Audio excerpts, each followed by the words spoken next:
What's up mga ka-idol? Welcome to my mini vlog. Mga ka-idol, ako nga pala si Charlie at ito ang aking journey.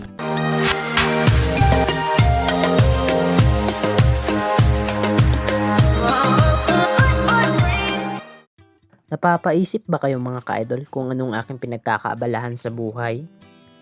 Ako nga pala si Kyle mga ka-idol aka Charlie. Nakikita nyo mga ka-idol, ako ay naglalaba. Isa lamang yan sa aking pinagkakakitaan.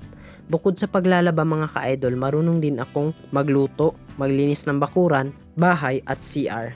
Alam nyo ba kung bakit ko yan ginagawa mga ka-idol? Para matulungan ko ang aking ina at magkaroon ng sariling alawan sa aking pag-aaral sa kolehiyo o pangtustos sa sarili.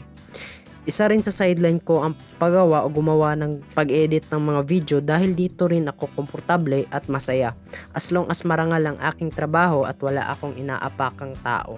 Para sa mga katulad ko nangangarap at magkaroon ng magandang kinabukasan, tuloy lang laban sa buhay, walang susuko hanggat hindi nakakamit ang tagumpay sa buhay.